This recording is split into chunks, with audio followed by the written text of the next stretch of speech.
Hello, everyone. Welcome to Word Funk. I am Leon Thomas. I am joined by Johnny Maloney and Austin Yorsky. Guys, I was actually thinking of something over the past few days because I posted the new Word Funk from last week, and we didn't get into great detail, but Austin mentioned anti-popes, and we briefly talked about it, and he said that, back in Stick and Rock time, if someone said, I'm the Pope, then it's not like, we had PolitiFact to, counter that. So anti-popes just popped up. But here's the thing. I looked into it, and there's anti-popes now. That's still a thing. Maybe not maybe just we've sort of agreed who really is the Pope, finger quotes. But there's still tons and tons of anti-popes. Are they do they belong to a particular clique or something? Is there a goth anti-pope and a postmodernist anti-pope? There's one, and I'm going to butcher the name, but there's a position within Catholic doctrine called, and I'm just going to say this so wrong, Sedevecantism, and I know I said that wrong. I'm going to Google that as soon as I figure out how to spell it. I know. Basically, what it means, not the Latin phrase literally, but what it really means. Oh my God, that works. Oh, cool. You got it. Nailed it. Well done. They think that Pope Pius XII, who died in 1958, was the last real pope. And due to stuff that was about the Second Vatican Council. God, they're Pope hipsters.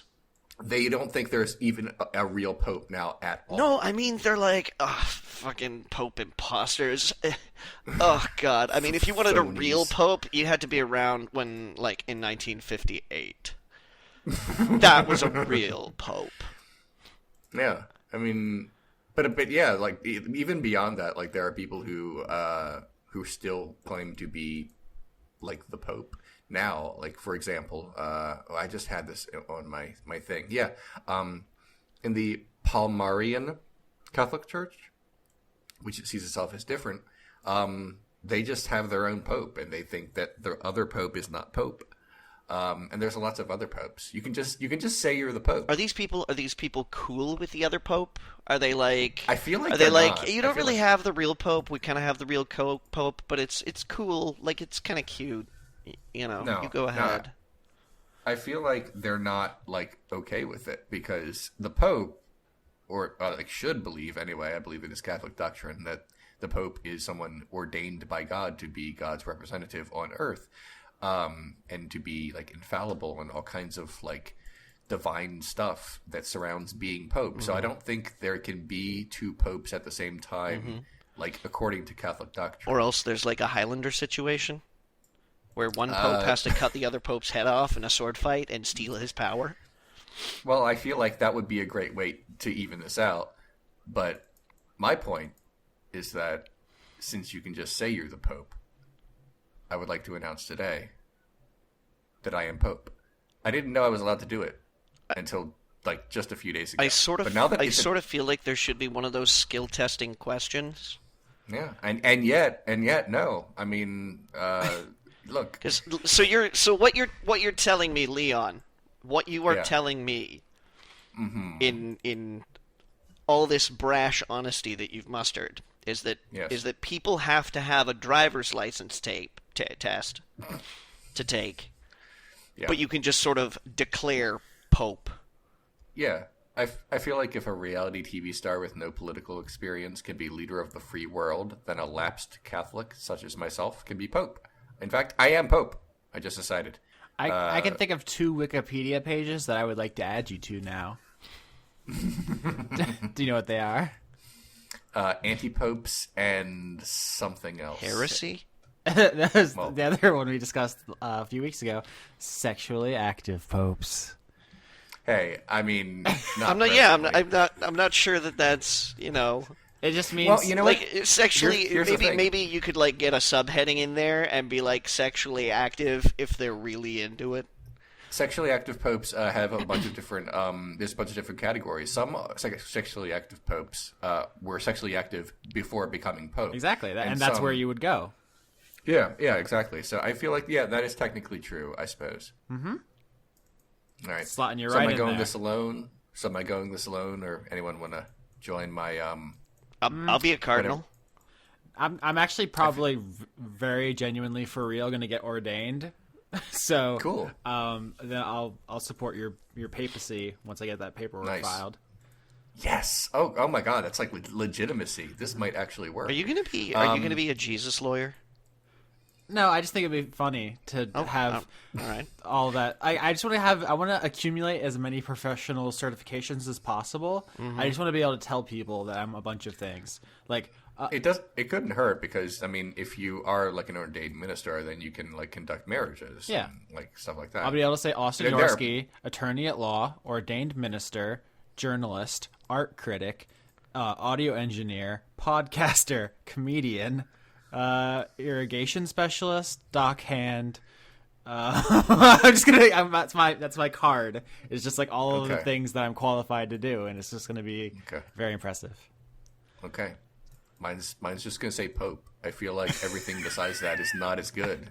It's like and I'm thinking of it in Magic the Gathering terms, where I have like 6 paragraphs of flavor text at the bottom, and yours just says Leon. Pope. Like, right. I think it'd be really great to actually get business cards that say Pope and then just go around to restaurants and leave them in that win a free lunch like business card thing, just hoping that somebody grabs one and is like, let's call this guy up. He's the Pope.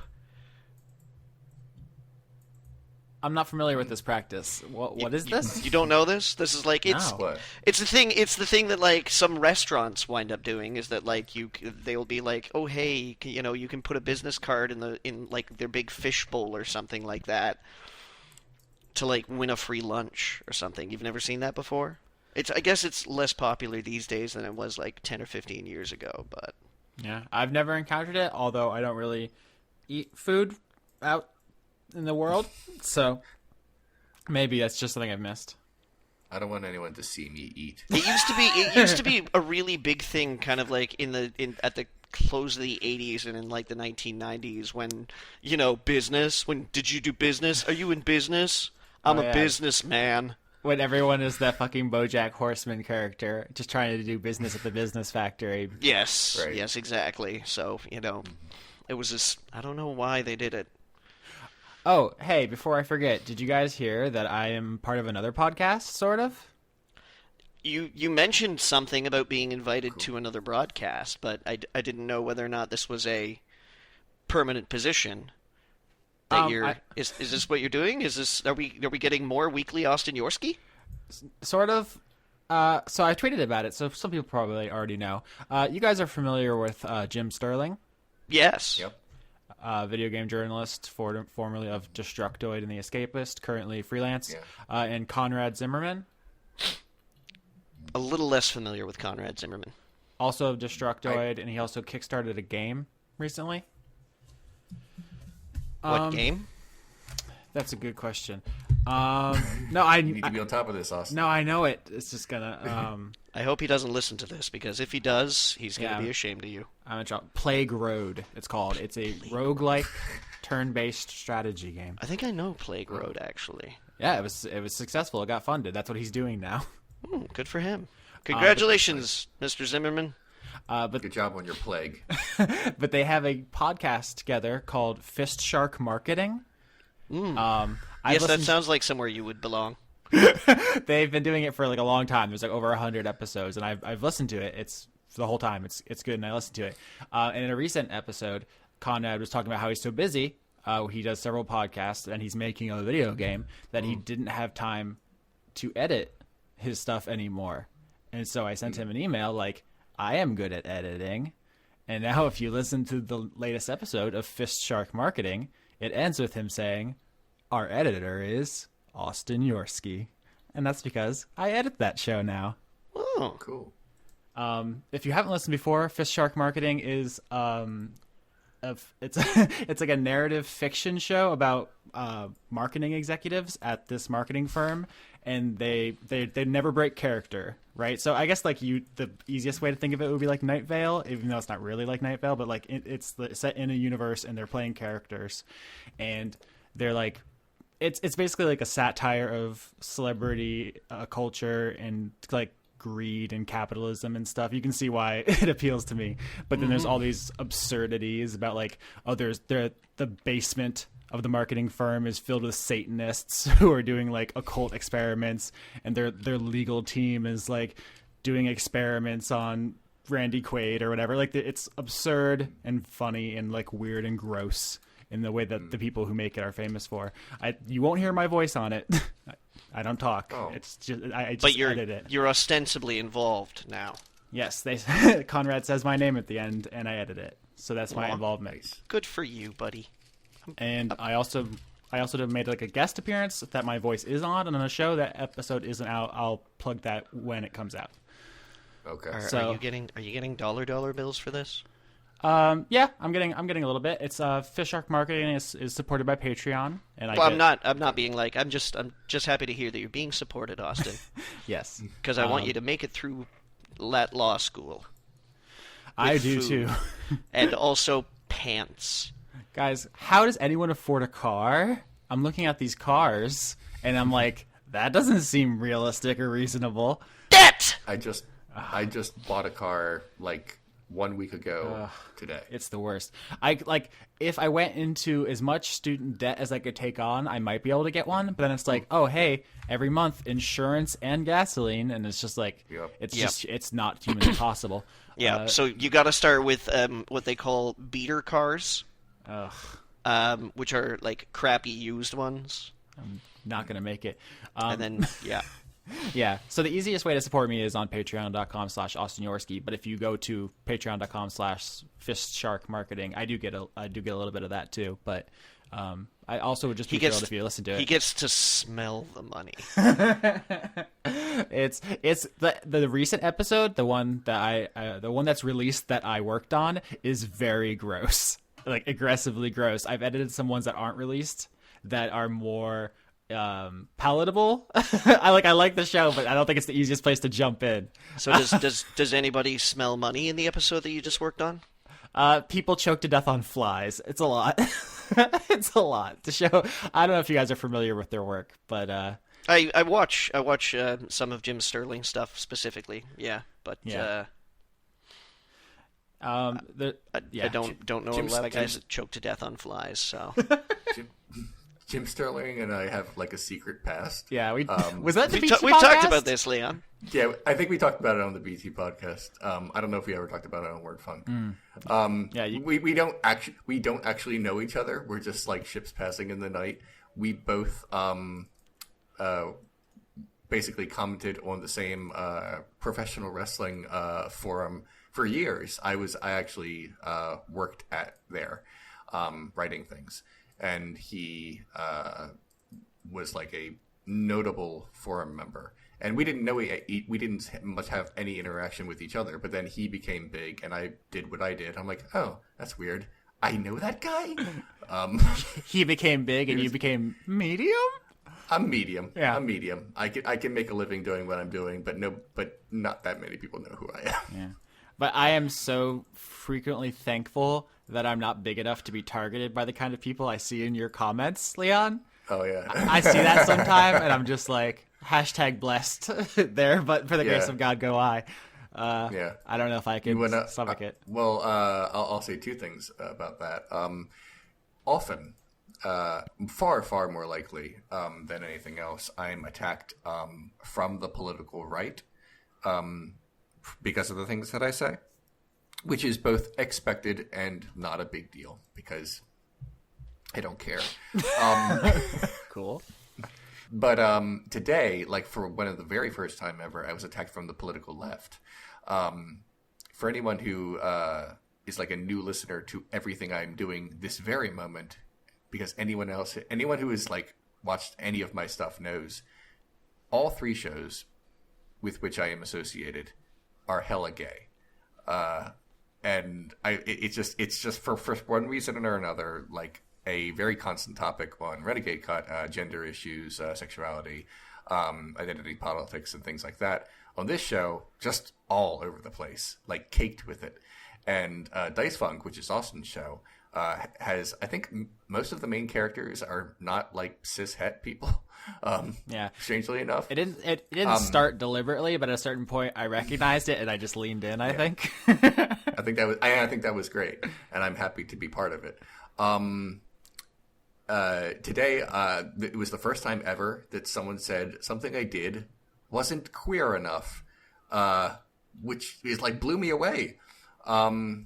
Basically, the latest episode of Renegade Cut is on The Matrix, and basically because I have like 10 to 12 minutes, I can't talk about every last thing about every movie, but I can choose one topic that I think that is interesting and expound upon that and make that the episode. And in this case, I made it about radical skepticism, which both intrigues and frightens me because I think it's not completely invalid, but sort of a philosophical dead end and intellectually catastrophic.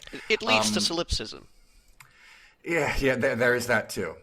I probably should have used that word, in fact, in the episode. But anyway, one thing that the episode could have been was about interpreting the Matrix as sort of like a metaphor for realizing one is trans, because both directors of that film have come out as transgender women, like over a course of several years. So that's kind of interesting, and I mentioned that while watching it on Twitter. But that was not what the episode was about, and there was really no place in the episode to say, by the way, because it wasn't relevant to anything I was talking about.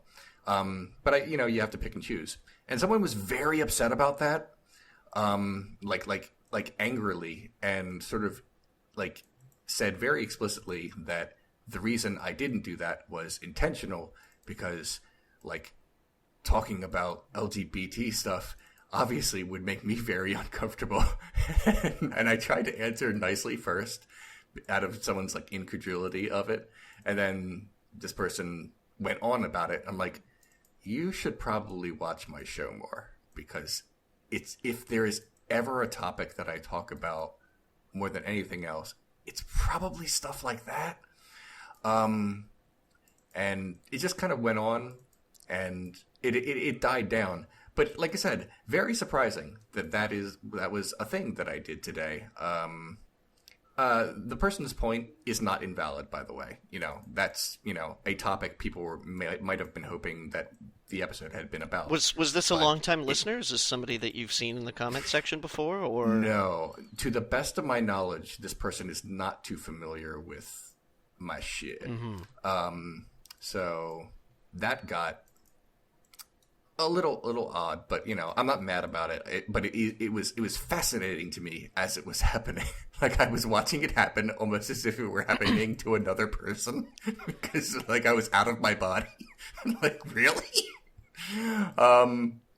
But it's settled. It's not a big deal, I guess. Yeah, I forgot how I even got to this, but yeah, we talked about we were talking about like the people in my comment section. My comment section is going to get super crazy in 2 weeks, because the first episode of Renegade Cut in February is called "Donald Trump Doesn't Understand Citizen Kane," and that is gonna be fun. Okay, that is all I wanted to say about that. What do you guys want to talk about this week? Stuff? Yeah, I mean, I have a bunch of stuff. I have law stuff. I have, 1, 2, 3, 4, 5, 6, 7, 8, 9, 10, 11, 12 things on my little sticky note here. Oh, cool. Yeah? I don't know. We're not going to get to all of them. We never even get to half. Right. I have literally like one other thing, so why don't you take it? Okay. Have you guys been listening to the hit album of 2017 so far? I probably not. Johnny, have you listened to it? You know what I'm talking about. Everyone knows. I genuinely don't. No, I'm at a loss here, Austin. I'm speaking, of course, of Mouth Moods by Neil Kisierga. Nope. I don't know. No clue about of what it is that All right. So, yeah. Listen, guys. Look, I've made it clear for a long time now that I don't listen to like the radio or anything like that. I'm sorry. This was clear. This was a joke. This is a comedy that's about to happen. Oh, okay. All right. Oh, great. All right. Hang on. Getting situated. All right. Ready. Go. I like comedy. Make me laugh. No. So let's back up a little bit. Do you guys remember? Please. Do you guys remember Newgrounds? Oh yes. I occasionally yes. go to Newgrounds as well. It's like wandering through an old dusty museum. So back on Newgrounds, and I guess on the early days of YouTube too, there was a video called Potter Puppet Pals. It was Harry Potter with puppets. Okay. Cool. Does any of this sound familiar? No. Okay. It was a big deal. I remember when in high school, everyone I was friends with was super into it. That's what you can just look it up, right? So it's this famous thing. Was it as big a deal as Miss Henrietta Pussycat's abridged version of Predator? I haven't heard of that, so Okay. maybe we were running in different circles. All right. But yeah, Potter Puppet Pals was like early 2000s. The person who made that, his name is unpronounceable, but I say Neil Kissierga. That's the closest my mouth is capable of doing that. He's also a musician. Right. And he's done a bunch of solo work that has, to my knowledge, never made any notable impact on the world. Like, not that it might be good. I've never listened to it, but like, it doesn't get professionally reviewed. I've But never presumably he composed the original score for Potter Puppet Pals. Presumably, I do remember there being a song about Snape. Okay. But he So also Mr. Kissierga has now branched off into, I guess you want to call it the Mouth trilogy. He has 3 albums: Mouth Sounds, Mouth Silence, and his new one, Mouth Moods, which prominently all feature Smash Mouth's All-Star mixed into other songs. Right. That's kind of what started it, and then it became this whole thing about I've heard it described as like vaporwave, kind of. Do you guys know about vaporwave? I don't know what that means. I'm sorry.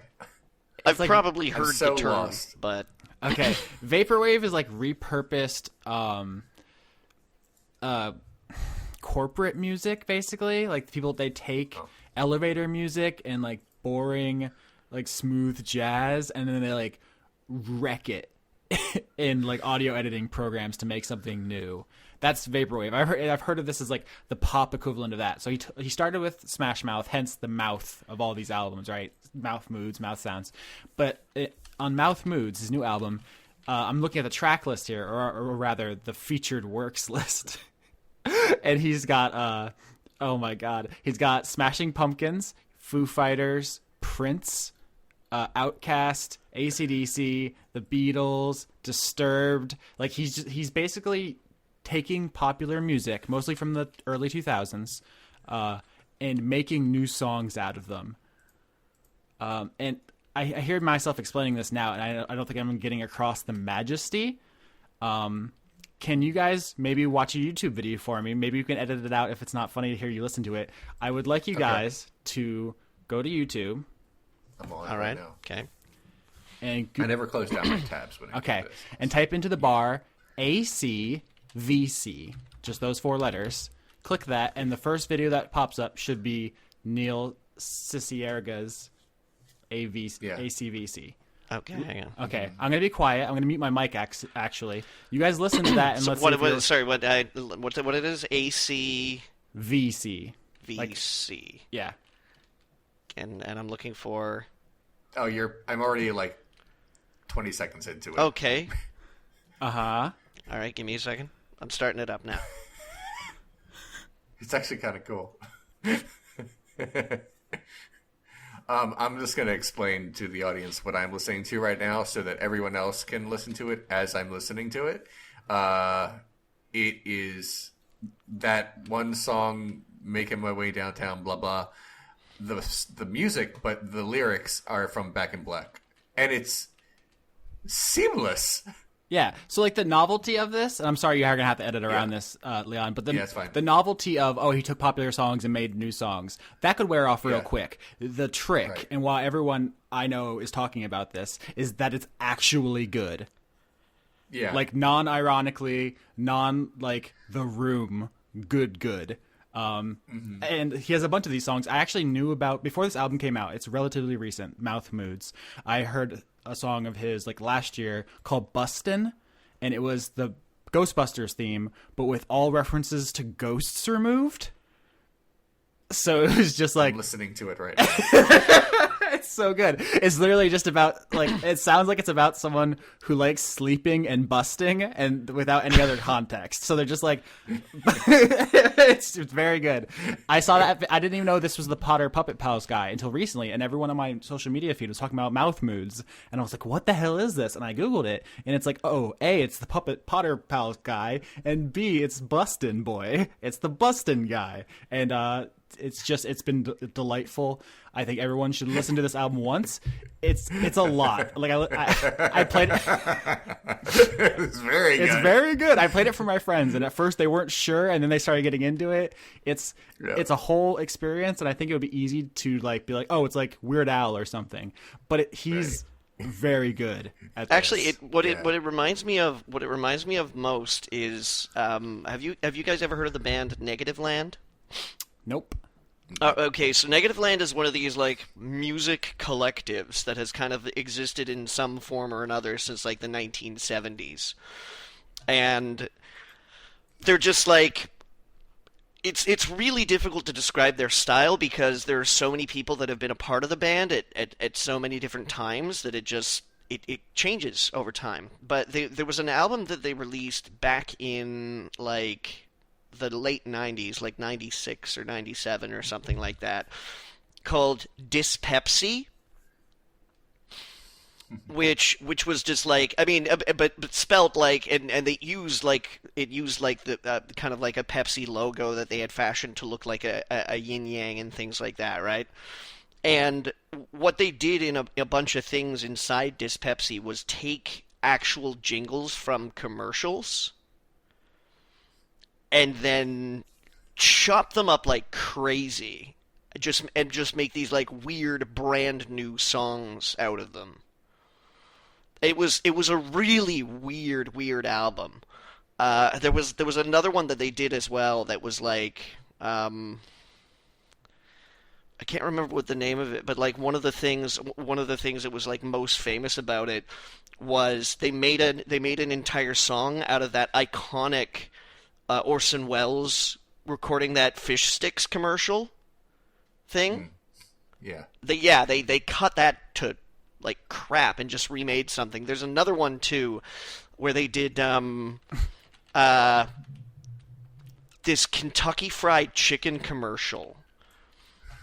I'm looking this stuff up as you're talking about it, Johnny. It's called Chicken Diction. The song, and it's Colonel Sanders, the actual Colonel Sanders, trying to record a Kentucky Fried Chicken commercial, and it's just like they just use all the outtakes and things like that. So it's this weird like tape loop sounds and things like that, and you hear you hear Colonel Sanders go, to get that real crispy. There's the genre of that Dyspepsy album is just experimental. Yeah, it's what it says. Like that's it. I'm also reading on their Wikipedia page. Negative Land is most well known for being sued by U2. That's apparently their claim to fame. That was probably their biggest chart-topping hit, actually, because I think then they mixed in a lot of the stuff from the lawsuit declaration into a song too. Like they're just weird guys. Or weird people. I don't even know the whole list of the people who were into it. But yeah, like there's a song like Chicken Diction by Negative Land is just probably one of their ones where I'm like, what? Yikes. But yeah, that's kind of what it reminds me of, like weird mashups and like popular culture and just cut-ups and... Yeah, Negative Land is difficult to nail down. Yeah, I'm looking at this. What they got sued over, they released an EP called U2, and the cover is a giant U2, like the logo, and then a U2 plane in front of it. But then the tracks on it are called I Still Haven't Found What I'm Looking For, which is the name of a U2 song. So you definitely would have a lawsuit there for trying to, even though they're obviously doing it in some kind of weird experimental joke thing, Yeah. it's definitely brand confusion territory. Yeah, like if you go to the Dyspepsy, the Wikipedia page for Dyspepsy, of which the history is only like 3 paragraphs, the entire first paragraph is like, the word dyspepsy deliberately does not appear anywhere on the album artwork, but a telephone number was set up to provide the proper title. It is scrambled into anagrams, including pedicip and idipipis, as the band originally believed they would be sued for trademark infringement if the actual title was shown. Once Pepsi lawyers indicated that they had no intention of suing Negativland, they began referring to it by its actual title. Wow. First of all, congratulations us for turning reading Wikipedia into a show. I'm proud of us. Yep. And second, that's weird. That's just like a weird thing that happened, huh? Yep. Leon, you said you had one other thing you wanted to get to. I'm done talking about that album. It's very good. Everyone should listen to it. But I'm afraid if I talk any more about it, I'll ruin it. Like half the fun is discovering what songs are used. So Okay. I'm right. off that topic. Oh, I binge watched the entire first season of Yuri on Ice. Oh yeah, I haven't finished it. I loved it. Well, then I'm not going to spoil everything. Yeah. But let me just say that first anime series I've watched in a long time, and I love it so much. It is very, very good, and it gets better more as it goes on. Like you would think it would, like, okay, the appeal of this is over now. Yes, I get it. The animation's good, and they're dancing, and they're totally gay. But no, it just gets greater and greater. And the thing is, how do I put this? When I watch the characters do their figure skating, like, I know this isn't real, but when they slip, I'm like, ooh! like I'm watching sports. Like, oh, it's going to lose some points. I'm like, wait a minute. These are two-dimensional figures on my screen. Why is that a big deal for me? But it is. I'm really into it. It is very good. I like the sporting aspect of it, but obviously the relationship stuff is also quite good. Yeah, it's actually kind of embarrassing how it has more personality in a given episode than most anime have in an entire season. It is gorgeous too. I mean, yeah, the characters are all wonderful. Like, I love them all. Even like the minor characters where we don't know much about them except their internal monologue when they do figure skating. Like, this is why I am skating, because this is my backstory. I'm like, oh, I hope you do well. And then they slip. I'm like, oh no! No, oh, now you're not going to get your personal best on this skate. Oh, well, there's always the free skate. And it's like, wow, it's like why is this a thing for me now? is this what I'm into? Where, like, am I just going to start watching like live action figure skating soon to while they, you know, I mean, the second season is not like 100% confirmed, but it's like 99% confirmed. We accidentally Trojan horsed Leon into sports. Yeah. So yeah, it's really good. I would say more, but again, I don't want to spoil how it ends for Austin or for our listeners. All I can say is, yeah, you can watch it on Crunchyroll or Funimation, depending on whether you want the sub or the dub. And yeah, I just really loved it, and it's rare for me to like binge watch anything because I don't do that. I have things to do, but I just wanted to get through it like right away because I needed to know what would happen, and that does not happen. That does not occur for me very often. So I can't recommend it enough. It's just really great. I feel like I'm not even doing it justice because I'm sort of like talking around stuff. Yeah. Spoilers. Speaking of sports, have I ever told you guys how I didn't realize people didn't like sports for a long time? Yeah. Mm-hmm. Like growing up in Florida, like everyone likes sports. It's like not Sure. in question. And like I didn't realize until I was like a teenager that like not liking sports was a thing. I thought it was just a thing like everyone was into, and I realized how crazy that sounds. Yeah. But like even nerds, like I guess I was nerdy-ish, right? I played football. Like everyone I knew, who like, oh, you're into math. Like you're also probably interested in football stats, right? Like baseball stats. That's interesting. Like what about you're like into science? What about the science of like the physics of the ball or whatever. Like everyone has something to be interested in. Like it's sports. Everyone loves it. And then I got like access to the internet and everyone's like, oh, sports ball. I'm like, wait, what? What are you talking about? You love sports, don't you? No, I don't.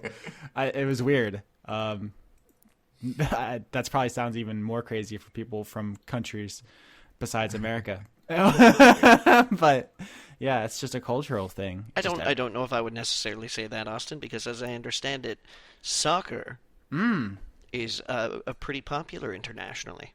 I guess, yeah, that's true. Of course, soccer is not super big here, so when I think sports, I actually didn't even think of soccer.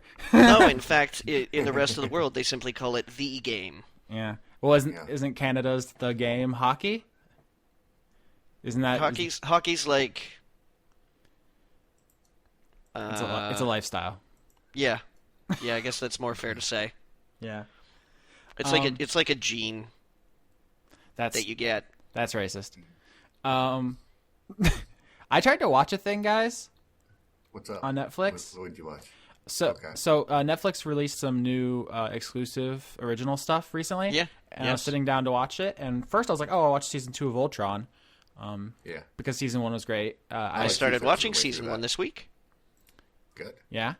But I ended up not watching Voltron season 2 yet because I saw they also uploaded a series of unfortunate events. Yes, the Lemony Snicket adaptation. Mm-hmm. And I tried reading those books when they came out, and I got a couple books in, and then I just fell off for whatever reason. And then I saw the Jim Carrey movie, and I remember not liking it. I don't have any like strong critiques of it because it's been so long since I've seen it. And then you got the Gothic Archies album, assuredly. Nope. So I don't know. Like, what is your guys' history with this series, and are you interested in watching the show? Because I started watching it and I have thoughts, but I'm interested in getting some feedback first. I don't know anything about it. Nothing. Cool. The end. I never read the books, but I weirdly do have some kind of connection to it because I do know that the guy who actually wrote the series of unfortunate events. I'm sorry to rain on everybody's parade, but his name is not actually Lemony Snicket. His name is Daniel Handler, who also executive produces on the Netflix show. But I know Daniel Handler because Daniel Handler has played accordion for the Magnetic Fields. Hey, that's a band I do know. Yeah, and not only that, but one of the leader of the Magnetic Fields, Stephen Merritt, does have a band called the Gothic Archies. And in 2006, they released an album called The Tragic Treasury, Songs from a Series of Unfortunate Events.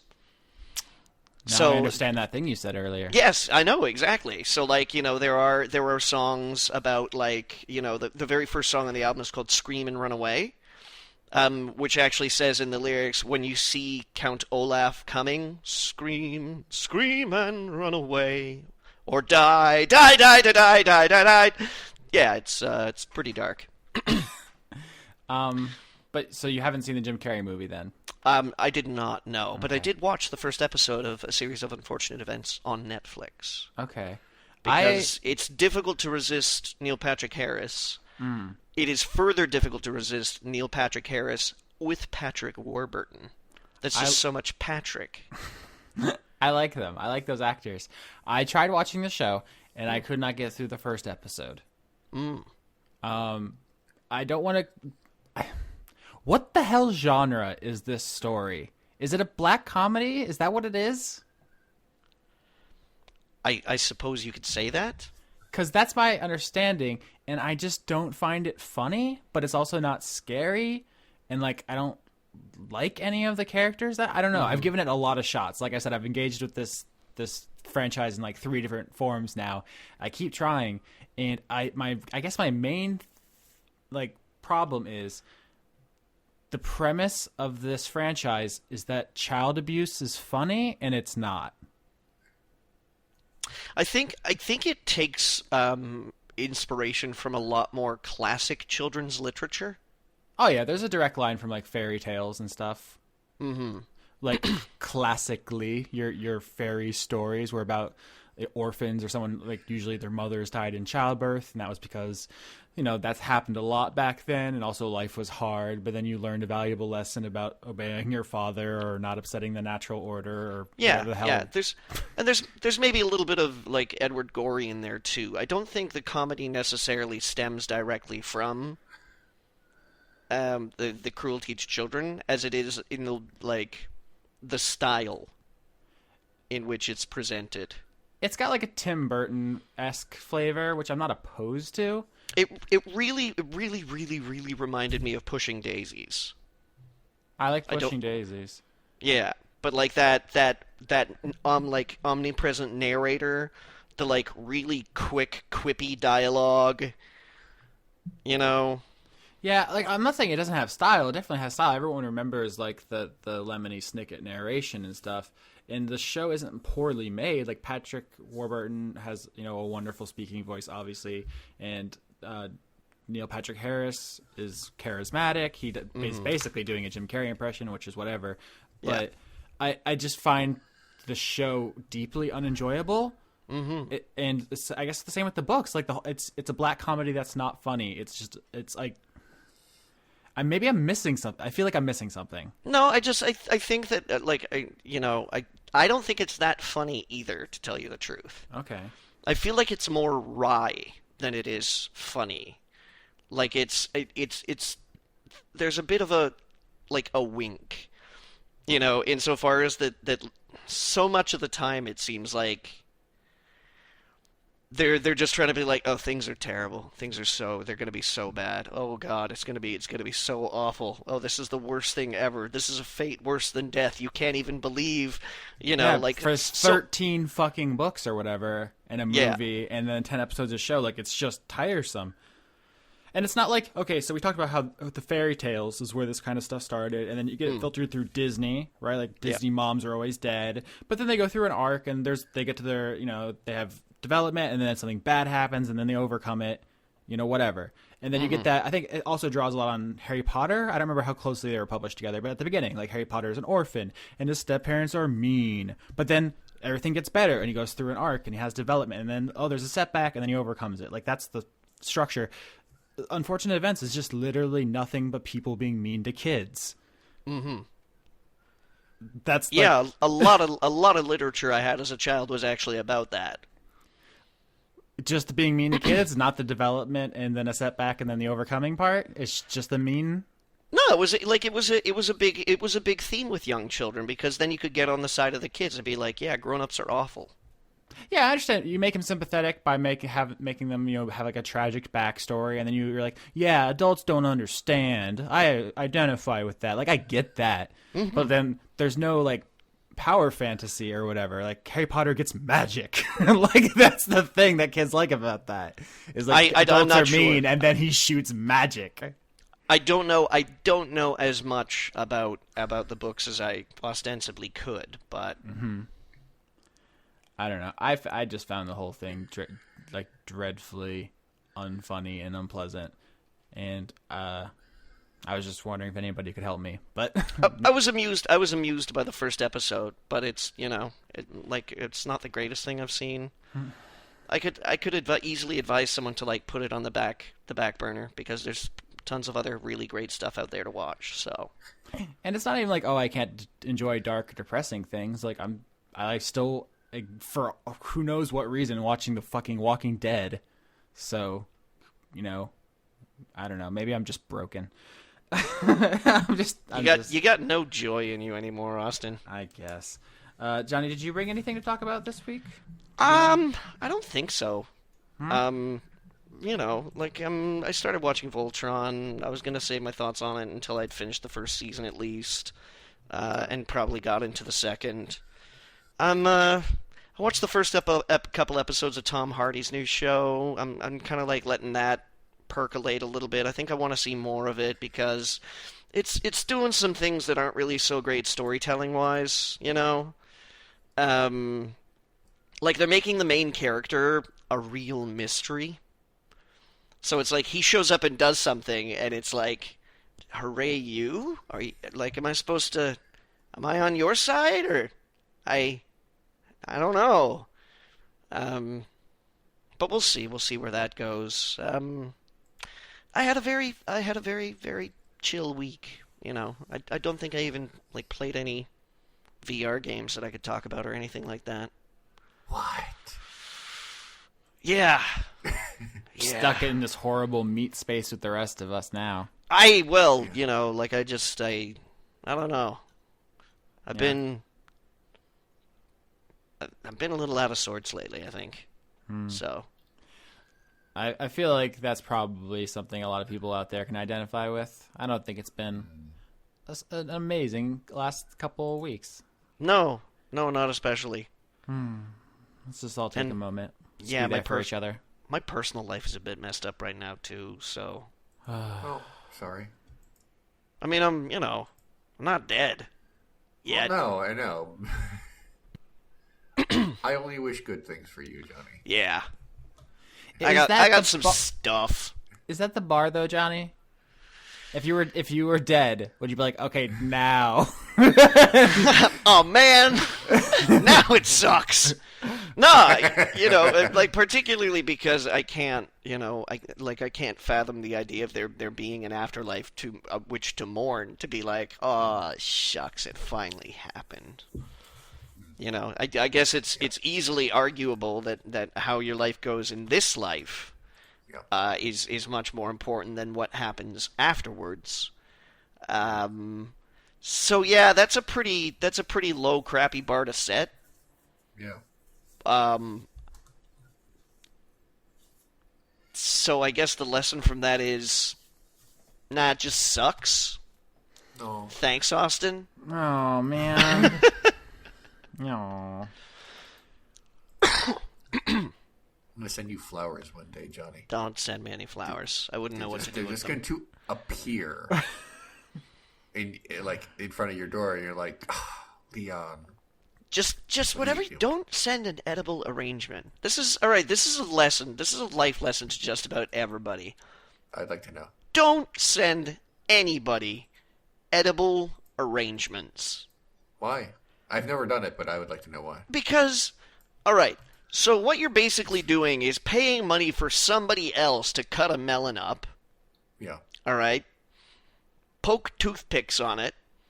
Yeah. And then, drive it to a location. Right. Let me ask you something. Is one of your favorite things about melons when, it gets cut up and gets exposed to open air and then you get to eat it hours later? Is that like when you're like, ooh, I love melon. I can't wait to cut it open and leave it on my counter for 3 hours before I even get to taste it? Quick, Johnny, what's your top 5 favorite things about melons? What do you... Texture, okay? Yeah. Number 2, their shape, absolutely. I think melons and as a subspecies, watermelons, cantaloupes, other melons. Do you want to pronounce the second one again? Cantaloupes. Okay. I liked it more the first time. Me too. So they have a pleasing shape as well. Yeah. Yes. Right. I'm hoping that the number 1 is the taste. Number 3, they're colorful. Yeah. You can't deny that they come in all kinds of colors. I That's like big great. melons, and I cannot lie. Yeah. Number 4, I would have to say they're they are good at being relatively portable food. Most fruit is, right? Because it kind of comes in its own wrapper. And you could just take it somewhere and then just be like, oh, I have melon. And lastly, was that 4? I want to say that was 4. I don't know. And at 5, I'm gonna have to say, I'm probably how juicy they are. Nice. I mean, that's like biting into a fresh slice of watermelon on a hot summer day. Or as I have in the past, blending up watermelon with some white wine. Oh. Refreshing. Johnny, one day you're just going to come home and there's going to be a package and inside is just a melon. That's way better. It's a complete melon and I'm going to write on the skin. Yeah, because I'm not going to eat the skin. That makes sense. Saying. Yeah. It's a deconstructed edible arrangement. There you go. Yes. In the parlance of reality cooking shows. And then, in Sharpie it just says, using your ingenuity, transform this tasty fruit into an edible arrangement. And then I will Instagram something. Okay. Somehow we're almost an hour into this show, which seems impossible because we've talked about nothing. I want to run a couple of law things by you before we jump into questions because I've been slacking. Okay. I want to get these out here. Let's try. I've tried lightning round like 6 times. It never works. Let's try again. I try to do lightning round, okay? Okay. All right. Here we go. First case. All right. Is this lightning round? Are we doing lightning round? Yes. Oh my god. Okay, all right, let's go. Okay. Old guy has a grandson. He writes him into his will. Grandson doesn't want to wait for the money. He poisons the old man to death. Yeah. He gets caught. He gets the money though. He's in the will. Mm-hmm. Yeah. He's in jail. And then other relatives sue him for that money. Who wins? Mm-hmm. I would. Wrongful death is something you can sue for. Relatives get at least a healthy portion of the money. I'm going with.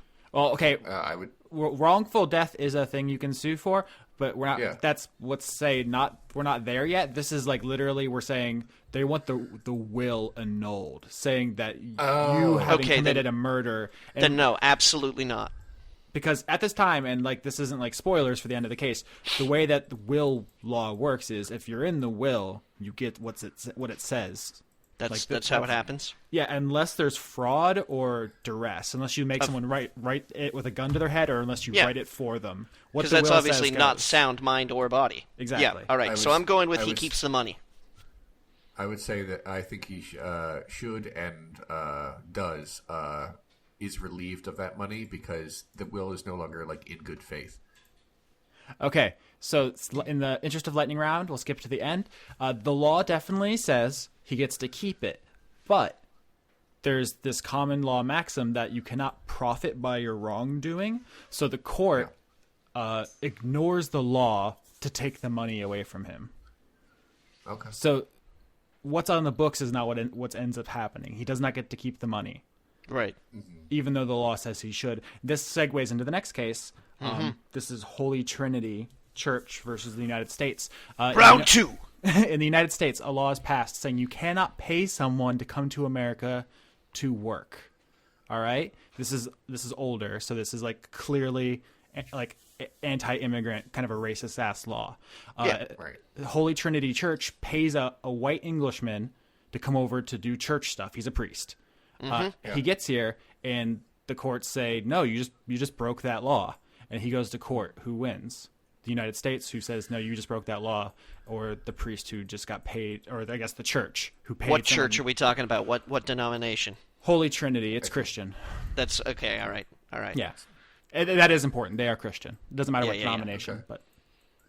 But I'm going to say that they got away with it. I'm going to say whiteness prevails over government. Yeah. Wow. Well, yeah. Okay, so skip to the end. The law definitely says you cannot pay people to come here and work. They did. The government says, this is a Christian nation. It's fine.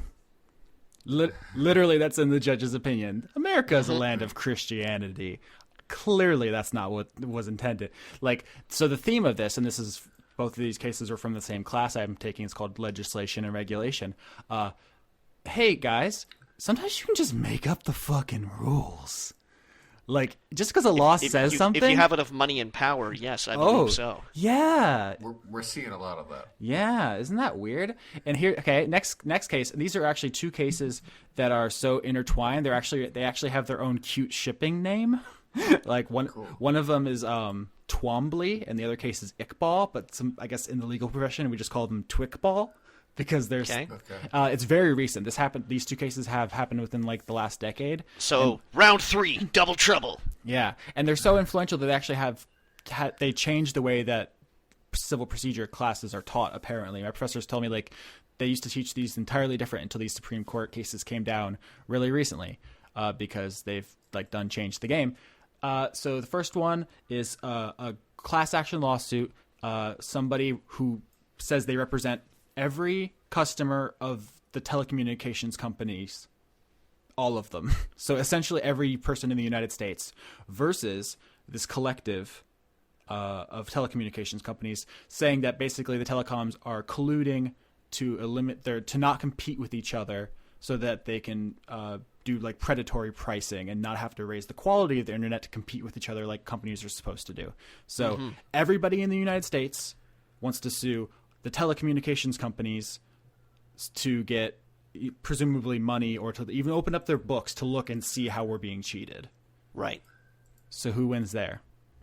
I'm going to say, given the fact that a lot of the people who work in the FCC worked in telecommunications beforehand, I'm going to go with corporations. Because, I mean, I'm going to cite here of the United States government versus Microsoft, where they were like, oh, boom, dude, you can't have an Internet Explorer in your Windows. And Microsoft was like, oh, yeah, we can. And they were like, oh, no, you can't. And Microsoft was like, but look how much money we have. And the United States government went, oh, okay. Leon, people or telecommunications conglomerate? I always feel like people are not going to win.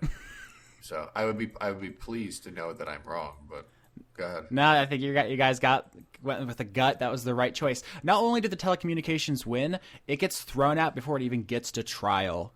The judges say, we're literally not even going to let this be investigated. And this is where this starts to like change the way lawsuits work, because for a long time in American history, we had what is called a notice system, where when you sue somebody, you serve them papers saying, hey, I'm putting you on notice. I'm suing you for X. And that was all you had to do. But in this case, the judges basically, and I'll spare you a lot of the legal shenanigans, basically say, not only do you have to put people on notice, but if you want to come at the big boys, you have to have proof. We want you to conduct your own like mini investigation using resources you can't possibly have to prove wrongdoing on a national scale, or we're not even going to listen to you. Yep, that just eroded the last little bit of hope from my soul. And now, the other half of this, the Iqbal trial, is, somebody was, this Iqbal person, who is of Middle Eastern descent, is taken in by American government people with apparently no good reason, and basically incarcerated, and alleges he's been mistreated, he's been discriminated against. He sues.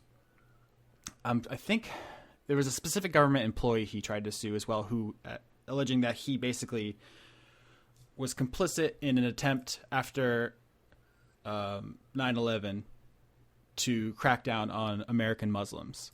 So this suit is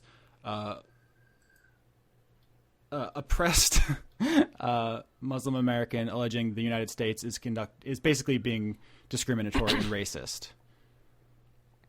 How do you feel that trial comes out? American government wins. Well, I mean, they've been pretty honest about it. It's a theme. These 4 cases. The first 2 were from one class, the second 2 from another class. But once again, this doesn't even go to trial. The courts say, if you want to come at the government, you can't just allege stuff. You better have the fucking president on tape admitting to crimes. Like, we're not even going to give you... Like sexual assault, even. Apparently that's not enough. No. Listen, if you have money and power, the courts are basically yours. Like, right now, as we speak, there are people who hold elected office who are criming, and there's just nothing we can do about it. And these cases, Twombly and Iqbal, show that now you can't even bring a lawsuit successfully against these people. In the old days, you were going to lose, but you could bring one. But under this new regime, and that's, I realize that's kind of a loaded term, but that's actually what it's called in legal speak, it's not enough to even allege stuff anymore. Of course, in your average lawsuit with people in the same social class, the judges probably won't apply Twombly or Iqbal to your case, but they're on the books in case you want to try something. So the theme of Legal Corner this week is there are laws, but they are applied. They're not for you. Yeah, how they are applied is, let's say, uneven. I think it's interesting because I remember growing up with a lot of movies where people found like loopholes to like save the community center or whatever. It's like, haha, there's, subsection D, dogs can play basketball. But even if the rules don't say anything about Air Bud, courts can basically just make it up. If they don't want Air Bud to play, he's not going to play, guys. I'm sorry. So, oh man, that was kind of a bummer. So this case of Austin v. Air Bud is over now. Yeah, I mean... And Austin says, get that weak ball game out of my court, son. You can't dunk for shit. Presumably the rules for any like intramural basketball league would say like children ages 13 to 16 and therefore would not include non-children like dogs. But besides that, my point is that there's actually a lot more. Man, why are you dunking on Air Bud so hard? Because it's the first thing that came to mind. I'm a creature of impulse. I'm like, you don't get me wrong or anything like that. I'm not like Air Bud's legal defense or anything. I feel like you're being mean to Air Bud. That's all. Here's another one real quick. This one's a little bit more fun. In some state, I don't remember which one, Kansas, Oklahoma, whatever. It is illegal to impede the mail carrier, right? That makes sense. Right. If someone's trying to deliver mail, you can't just lock them in your dungeon. I think it's actually a felony, and this is like 80 years ago or whatever. So that law made sense. They passed it. Here's what happens: a sheriff gets a warrant for the arrest of a murderer. He looks at this warrant, and it's who gives a fuck what his name is, John Smith, and he goes to arrest John Smith, the mail carrier. So he arrests that guy, impeding his mail carrying duties. Right. And the sheriff done got himself arrested. Okay. How do you feel about that? I feel like that doesn't make any sense because it's like saying like you're not supposed to grab people because that's like a crime. But if you are committing a crime, the police need to grab you. Well, but most of the times, like say battery laws, right? It's like it's illegal to strike somebody with the intent to cause injury, or let's say that's what the law says. When the police are grabbing you, they're not intending to cause injury; they're just taking you in, as is their right. Still. Here, the law says it is illegal to impede the mail carrier. So the sheriff broke the law. This isn't like your hypothetical. Like this is clear. He definitely did the thing. So what do you guys think about that? I'm not surprised. I'm not surprised that it went to court, but I feel like that's the kind of thing that like can be sussed out pretty quickly. Like, well, that doesn't mean that they're above the law. They don't have diplomatic immunity where they're allowed to just do whatever they want. So I feel like I assume that got sorted out. Yeah. One would hope. What about you, Johnny? Oh, yeah, I'm guessing they dropped charges on the sheriff. Yeah, so in this situation, and once again, the simplest way to think of this is power dynamics. Who has the better standing, better station in society? Mail carriers or sheriffs? Police officer. Oh yeah, will always trump not just mail carrier, but like any civilian. Even if you get recorded and put on YouTube doing horrible things. Yep. Mm-hmm. And so the sheriff, who definitely broke the law, even if it's a ridiculous law, and it is, does not go to jail or anything. Right. So in this case, I would actually say that's probably sensible. And I agree with also the person who poisoned their grandfather or whatever, right? So like the point isn't that if you don't follow the law 100%, then you're bad, right? Obviously, bad laws are passed because we're only human. It's just that, isn't it weird who gets these exceptions? Yeah. Isn't it? I've read a lot of these cases. I don't know if it's weird exactly, Austin, as to be expected. Mm-hmm. I've just been reading a lot of cases, and it's not like I have some kind of weird fucking communist Karl Marx ass case book, right? Like all of the textbooks are written in Texas, or published by like Texas companies. So, like this is not This is not the wacky liberal fucking education I'm getting. It's just the history of law is literally the history of giving mandatory minimum sentences to black drug offenders and letting rich, powerful white people go because, listen, that's not what we were trying to do here. Which, of course, harkens back to Johnson v. McIntosh, which I talked about like 2 months ago, the court case where we decided Native Americans don't really own stuff, right? That's not their culture. It's fine if we take it. You guys remember that? Yep. Yeah, okay. I thought I was going to end that on a fun note about wacky Keystone Cop shenanigans, but I guess not. You guys want to do questions? Sure. Oh, God. We got a lot of questions about a specific thing. I wish I could give everyone credit, but I'm just going to ask the question. I'm just going to grab the first one I see. Funk Dunk, Dashaway Sean on Twitter asks, where do you guys stand on the punch-a-Nazi craze? I've seen a lot of people being very self-righteous about both stances. People who say violence is never the answer, and also Nazis must be stopped at all costs. Do you guys have a strong stance? I don't. My stance is I hate that it's come to this, but I feel like at some point it becomes self-defense. I'm sorry if someone says let's genocide all the black people.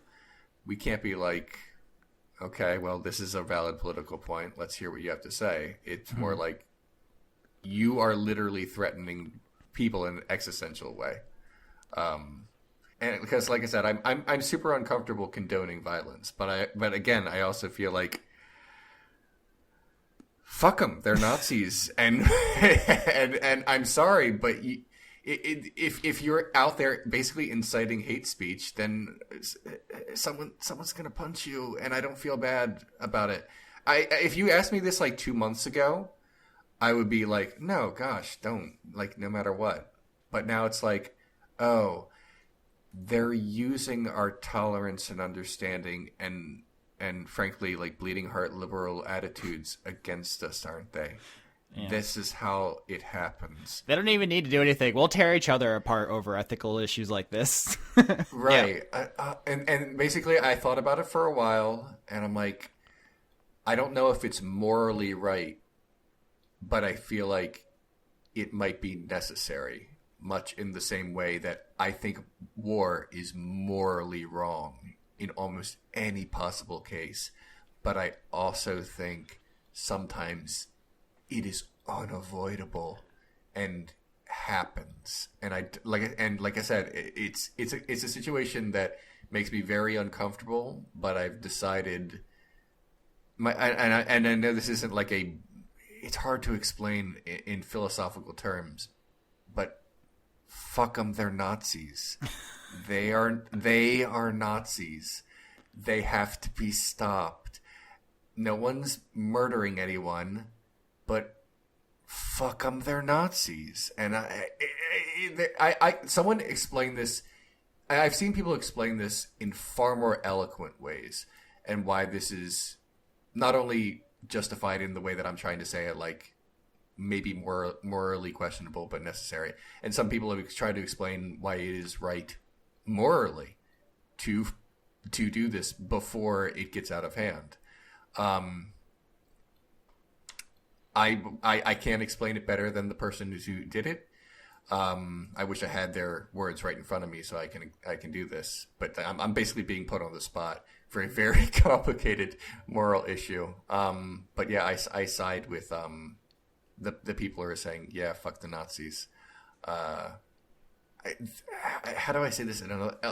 Here's the thing about this. Here's the thing about this. And I'm sorry to be hogging the microphone. I'll shut up in like 1 minute, I promise. This isn't about this one guy getting punched. This is about something in a much broader way that is happening to my country. This is not about this one incident. This is about something. I think that's the problem. Everyone's saying, well, in this particular instance, he wasn't, okay. Something really horrible is happening. And the uncomfortable truth is we might have to fight back. And as like a non-violent person, that makes me cringe. But fuck the Nazis. I'm sorry, fuck the Nazis. That's how I feel. We might have to fight the Nazis, is what I'm trying to say. We might have to fight the Nazis. Yeah, I wish this episode could be called Fuck the Nazis. I know you don't use profanity in your titles, but it feels like a statement that couldn't hurt to put out there. Yeah, I'm sorry. I mean, it's not as simple as either side is making it, and I get that, but I do side with fuck the Nazis because I think we're not dealing with like the political party that's the opposite of mine is in power now. No, that is not what's going on. Because if that was what's going on, I would be like, that is horrible. You do not get to punch someone ever. That is not what's going on. That is absolutely not what's going on in my country right now. And fuck the Nazis. Fuck the Nazis. Maybe punch the Nazis. That's it. Johnny? I think more simply put from me, it's a matter of recourse. There definitely does. There comes a point in time where calling your representatives and making your voice known politically and peaceful protest and signing petitions and things like that is like totally useful. But when nobody in power is even interested in listening to you, all those systems that are there designed for listening essentially become defunct. And at that point in time, particularly when people with more left-leaning ideals have a tendency to be recognized as, the parody is that it's like, ooh, safe spaces, special snowflake, blah, blah, blah. There may come a time when you absolutely have to let it be known to the world that you're not afraid to punch someone, that you're physically not afraid to fight back. Mm-hmm. That's my favorite part of the video of him getting punched was that he was just getting done explaining how leftists don't do shit. All they do is spray silly string at me. They don't have any actual Yeah, and then he just gets decked out of nowhere. So it is very much they're relying on us being I guess pacifist or unwilling to stoop to their level. And my legal advice is don't punch anyone. That's a crime. That's absolutely clear. In this completely non-binding, non-legal advice moment, from a legal and ethical perspective, don't punch. From a human perspective, I ain't a snitch. Look at if you don't punch a Nazi, I ain't seen nothing. I'm just saying. Yeah, I think we can all stand by that statement. But yeah, you know what's terrible. I want to see two things, and then I'll shut up about this whole thing. Yeah. Everyone who was saying, "Oh, this won't be as bad as people think," not only were wrong and expected to be wrong, but they were wrong quick. Yeah. Things got awful within the federal government very quickly. It's been a wrong avalanche. It's kind of amazing how the defensive statement, wait a year, was dude, it's been has it even been a week? No. It'll be a week and 2 days from when we're recording it. Yeah.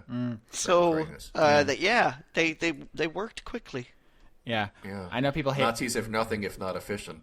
The last thing I want to say. Yeah. No. The last thing I want to say is someone said something really great on Twitter, and I wish it's something so good. I wish I had thought of it.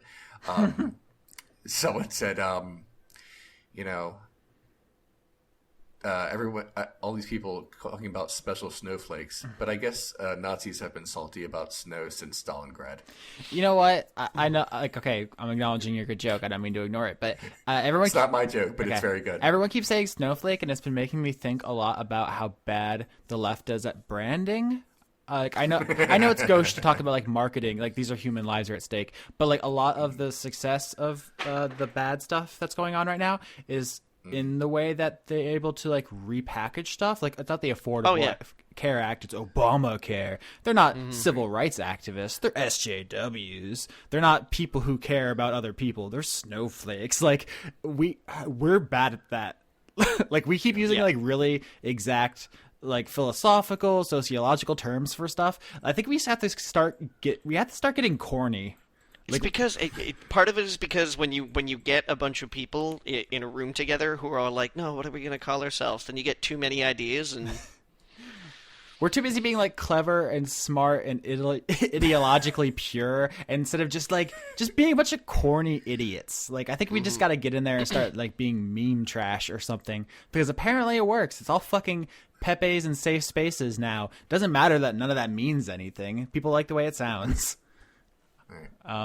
Sorry about getting. I've been thinking about it a lot because every time some terrible egg on Twitter spouts the same copy and pasted Reddit thing, it's like all of the words in this sentence mean something else good, but you've made it sound bad by you've like basically like Mad Libsed in stuff. So can we go from calling them safe spaces to emotional gray skulls? That's the thing. That's another marketing thing. Like, I live in a college town. I've been here for 7 years. I've never encountered these like mythic safe spaces where liberals don't let anybody express bad opinions or whatever. Like, this is like this boogeyman that we're out here like in our bubbles and we're not like listening to the real America. Like, where are these safe spaces? I've never seen them. I don't know.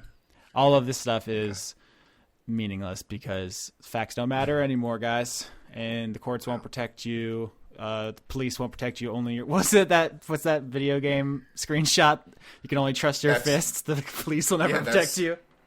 I posted that and somehow got 200 retweets. So thanks. I clearly clearly sided with the punchers that day. I thought I was just making a joke, but the more I thought about it, I was like, yeah, I guess we're gonna have to punch some people. I keep trying to be funny and accidentally be depressing.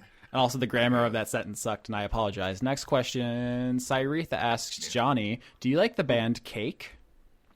I do. You know, I wouldn't describe Cake as being one of my favorite bands, but they play a jaunty kind of rock and roll that exists sort of like only for them. And it's very... Yeah, like it's upbeat and cool and like great to have breakfast to. I'm only familiar with their singles. I'm not a deep cut Cake fan, but I like the Long Jacket and so yes, they've been going the distance. Mm-hmm. I'm aware of that one too. Yeah, I'm a fair weather Cake fan. I do like that the question was just addressed to Johnny, presumably because they assumed me and Leon don't know them. I know exactly those two songs, and I think they're perfectly fine songs. Nice. Although they are not sung. But those are the kinds of songs that I could sing because you just speak them. It's true. Let's see here. Oh dear, a lot of Nazi punching questions. Tony Patura asks, "How can I not get nervous talking to someone I like?" Let's give romantic advice. I am determined to make this episode funny. It kills me. Here's the thing, Tony. Here's the thing, okay? There's no way to not be nervous. There's really only a way to cope with being nervous. No, this is true. They're more scared of you than you are of them. It's the same thing. It's the same thing about getting angry and about getting, sad or depressed or things like that, is that it's not about not feeling these things, because like every emotional state, every emotional condition has a validity to it. There's a reason why it's there, and we can't just ignore it or switch it off. It's about dealing with being nervous. Because you need to recognize that we are not our feelings. That when we are nervous, that when we are angry and things like that, that is not like the sum total of our existence. That isn't the final us. We don't go Super Saiyan and then just suddenly become like nervous gibbering Rex in front of people. That's not it. It's about dealing with that. It's about being more than the sum of your emotions and being okay with that. Yeah, I mean, there are ways to do that. Mindfulness exercises are really good. Learning to kind of like be present, and not just not get carried away with it. I mean, that's my real advice. My word funk advice is tranquilizers. Great deep thoughts from Johnny. I plan my dialogue ahead of time. In most social situations. Trees, things that people might say back, to which I already have a response. You sound like a psycho, Leon. You can't do that. That is how I basically got over my crippling social anxiety. It still exists, but now I'm used to talking to other human beings to the point where it's not a big deal anymore. In terms of but I think the specific question was talking to someone I like. I'm assuming that means you like romantically, because people like all kinds of people. But assuming that someone you like romantically, what are you asking? I'm saying this as if the person can respond. If you mean how do I just talk to someone I like, then I think Johnny's stuff makes sense. If you're saying how do I ask out someone I like, I don't know. I got one other thing to add too, if that's okay, if I just jump in on you here, Leon. Absolutely. Because very recently I was passed an article that was basically a breakdown of what it really means when somebody tries to tell you to think positive. Because that is one of the worst pieces of advice that you can give to anybody when they're encountering any kind of problem. And it's just think positive, because it doesn't actually do anything. But there's a methodology on thinking positive that actually works. One of my favorite things from this article was that it was try and pretend to be a person who can do this. Act like a person who can do this. It's if you put the face on, if you throw yourself into the situation, sometimes you drag yourself along with it. You do. When you go into job interviews and things like that, when you go into anything professional, people will try to be I guess the cliche is fake it till you make it. If you act like you know what you're doing, nobody knows. That is literally what I was talking about when I mean planning out what you're trying to do, and then you can do it. Yeah. I'm sorry. I thought you meant flowcharts. Well, I mean, you don't have to. You can't look at them while you're doing it. But you can, but that is a total romance killer. You have to hire someone to do it behind the person you like. My strategy is just get a ball out, just one of them, and that really takes the pressure off, because they're thinking about something else. You can do what Brad Pitt does to make all his scenes more casual in movies, and that's eat something. Yeah, eat something. That would probably cut against me, though. I feel like I would lose interest in them and just be really into whatever I'm eating. That says more about me, though. You run the risk of picking the wrong food. If you go in with a quart of yogurt, no.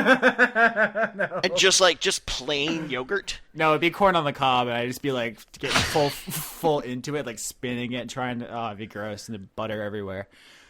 Or maybe a really unwieldy slice of melon. Yeah, bringing it back around. I get practical advice: be nice, and if the person makes it very clear that they're super not into you, you just let that go and say, "Oh, good, one less thing to be nervous about." Think of the bright side. Don't actually take tranquilizers. Do actually take a ball out. Jade, our doctor of questions, asks, favorite Dice Funk ship? For anyone who is living their life blessedly unaware of what that sentence means, is which characters in our other show, Dice Funk, do you want to see in a relationship? Do you mean only this season that we're presently doing, or over both? Listen, this is your show. You can answer it any way you want. Okay. I was really fond of the idea of Ronaldo and Silas not necessarily ending up together, but at least having an ending. But there was an ending. There's a definitive ending, in fact. No, I mean an ending where they both saw the end. I would have been completely comfortable with the ending to the story being after they maybe. I guess this is spoilers. Go ahead a couple minutes if you don't want spoilers for the first season of Dice Funk. If we saved the world, as unlikely as that seems, I would have been perfectly fine if Ronaldo was to Silas, so me and you. And then Silas was like, I like you, but clearly we're not right for each other. And I would be like, that is a great ending to this story. If they ended up together, that's also cool. But unfortunately, what really happened was the world exploded. For a while, anyway. More like crumbled. Yeah. Funny thing, when I was I have to like. I briefly listened to like the first minute of the first episode of the first season of Dice Funk the other day, just like by accident. I was putting the playlist together because I have to make sure everything's in order on YouTube. And in the first 30 seconds of the first episode, Johnny says, "Nobody's gonna kill me. I'm the dungeon master. I'm gonna kill everybody else."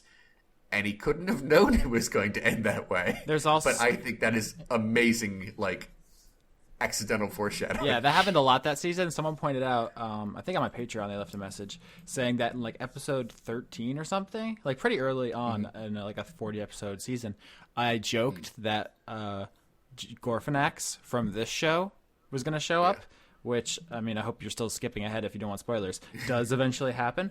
And I did not know, in case there's any confusion out there, that was a joke. That I actually had no idea that was going to happen. So, I couldn't not use it. had to use it. Cool. Few things in life have brought me as much pleasure as you incorporating Gorfanax into Dice Funk. It's changed everything. It done changes the game. Yep. All right. Yeah. I really ship Gorfanax and Ziggy. Yeah. All right. I think they'd be a great couple. None of the player characters have ever shown romantic interest in each other. As much as the listeners would love that, there's a dedicated shipping community to several of the player characters. But the fact that it's never happened on screen means that I am inevitably half or all of a lot of the ships because I control all the NPCs. So, which is weird because then I essentially have to pretend to be in love with myself.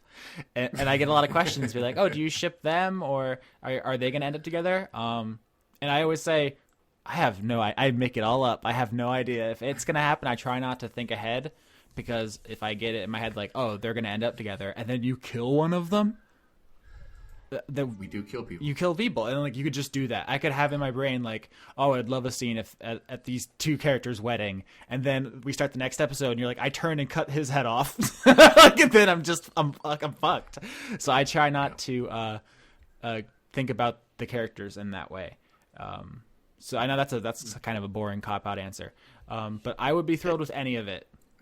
Shipping, it's like, romanticism in RPGs is just much easier when the players don't get to hold as many of the marionette strings, Yeah, like I would dig Mass Effect or Persona or whatever, where like I am the guy who's going to do the romancing because the game designers have already created that for me. It's just like, it's a basic binary question where it's like, would you like to do romancing with me? Then you kind of go, yes, I think I would. Romancing with you sound good. Is it time to trigger the romance scene? Yeah, exactly. But managing it when any of the player characters might just like, I don't know, flip their nut and burn a town down or something like that. For example. I posted my DM notes on the forums and on my Patreon, and I got comments being like, how come there's no descriptions for any of the characters? And I'm like, have you listened to the show? I literally made up a Guy Fieri character on air as we all like descended in a howling insanity. Like there's far less thought that going into it than people think, I guess. But we run very different DM styles, Austin and I. I try to keep it loosey goosey. So if people end up together, it's not necessarily even because I ship them. It might be just because I opened my mouth and those words came out. That's happened to me multiple times where I said things and I was like, what? The one that immediately comes to mind is, and this happens like halfway through season 2. Drop gets thrown off a boat, and I said out loud with my mouth, "Drop is thrown into the ocean," and then I felt myself look at myself and go, "What have you done?" I was like, no, don't. I was really like, after we ended that episode, I was like, geez, that was kind of a rookie move. Like, Austin just like straight up legit split the party. So I was like, he's either gonna kill me or I don't know how he's gonna come back from this one. Yeah, it makes me feel better that even after you said it, you were like, what the fuck did I just do? Yeah, I had no plans for how that's gonna work. I'm actually really happy with the relatively natural way you guys ended up back together. It didn't feel like contrived because there's actually genuinely a reason for you both to be in the same place. Yeah, that's a cool show we do, guys. Yeah, it's good. Yeah, so I think we're about out of time. Worth saying, of course, always that the lightning round was heavily simplified. If you feel the need to comment explaining like the absurdity doctrine, trust me, I know. I just didn't have time to explain it to them. Anything else, guys? As your Pope. Holy shit. Was that on air? I thought that was before we started. No. Oh, Christ. That was on air. As your Pope, I endorse resisting the Nazis. Okay. And that's it. Yeah. I'm Austin Yorsky signing off for Johnny, the Deviled Egg Maloney. See, that wasn't on air. I know. So, it's going to make no sense except to us.